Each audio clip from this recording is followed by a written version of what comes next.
Accessible graphic design. It's exactly what it sounds like, making the visual elements of your posts, your marketing materials, and your web pages useful and understandable to all sighted audiences.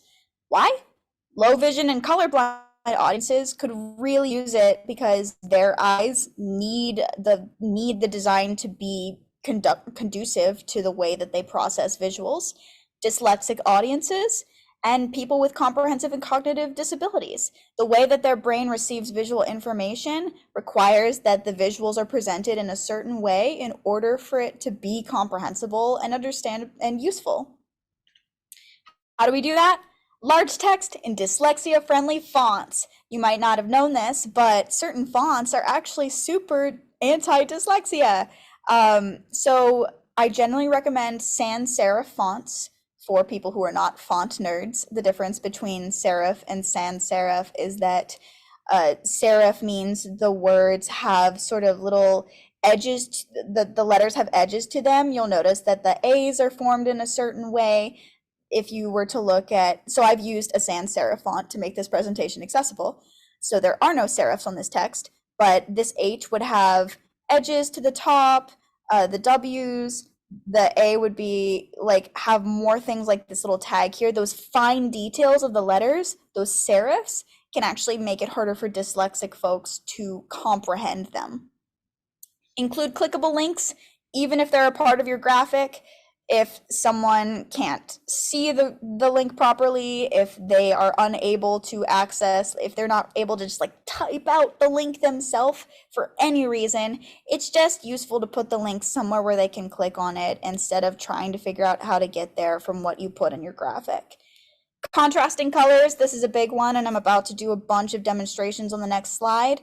You want to design with shapes for easy distinction between color groups, and you want to avoid identifying tasks or requests to the user only through color. For people who are colorblind, the way that their eyes receive colors might lead to colors that are too close to each other, just blending. And so if you have like text against a color that is too close in nature, they might not be able to read it because they'll perceive those letters as too close to the background color.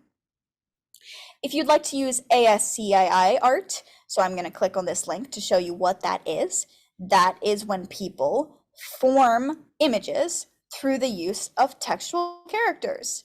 This is so cool. We always think it's really cool and really memeable, but then if a screen reader tried to look at this, it would be gobbledygook. So the best way to deal with this is to screenshot it, post it as an image, and then use your image descriptions and alt text to describe it so that people who are relying on screen readers will be able to get the joke and not just a bunch of parentheses and backwards forward slashes. It's a great tool for marketing, but it's not always accessible if not modified to that way. There is an Adobe Color accessibility checker. I think I can copy this link address and drop this in the chat for you. There you all go. And this will also be distributed afterwards in the post-presentation handout. But this is a neat online resource, is to use this to check if your color palettes are accessible. Yay!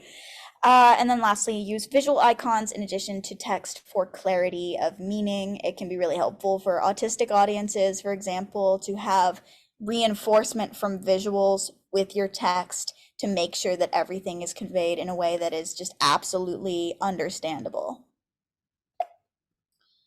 All right, so now we're getting into some examples and explanation of these points I've just made. Here's a contrast between accessible versus non-accessible fonts. So you can see this is pretty similar to what I've been using in the presentation over here. It's sans serif. This with the cursive, with italics, with things that are really stretched out or things that are too elaborate. These are not accessible fonts. Not just because of people with permanent or situational disabilities, but also like they're hard to read and they're not effective as a business tool. If you make your text too hard to read, people might not even bother to look, even if they are able-bodied and sighted and neurotypical, because it's too much work to try and understand it. Or it just might be misunderstood. So here's some accessible fonts that you can use. Sans serif fonts are what I always lean towards. They are the most accessible, but here are a couple examples of serif fonts that do well with dyslexia if you are truly attached to the idea of serif fonts. This will all be, again, distributed in the post-presentation handout. Here's some illustration of how color contrast can be really important. As you'll note, there are parts of this image where you cannot read the text whatsoever because the colors are too close to each other. For instance, up here where you've got red text on this pink violet background, illegible, impossible to read. So you'll want to note the places where it says good, because those are color contrast sets that will be digestible for the most possible audiences. And it looks better. It looks better when your visuals and your text pop. Choose colors carefully. This is just another way to say the same thing. There are ratios, like if you want to do color math, you can. This is just an illustration of how those ratios work, where these are the most clear because they have the highest ratios between text to font, whereas you get into these lower ratios, it gets harder to read.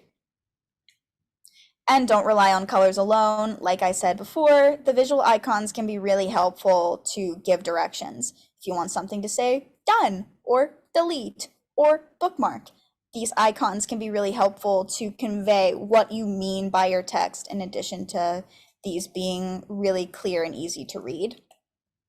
Here's some color palettes you can use that are color blindness friendly.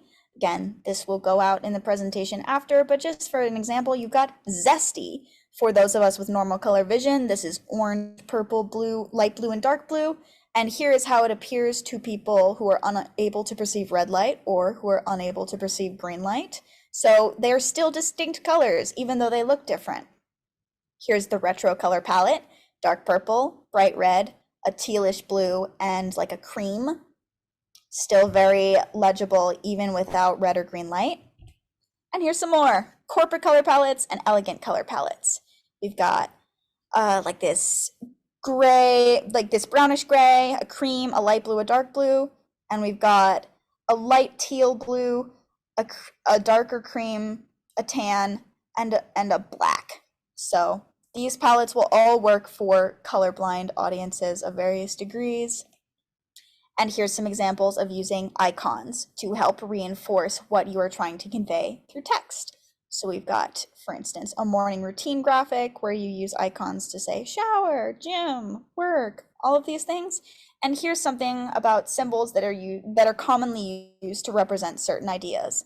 Here are symbols related to communication, like a text, like different versions of text chat bubbles, or groups of people. Like you've ever seen the Google Hangouts logo, something like that.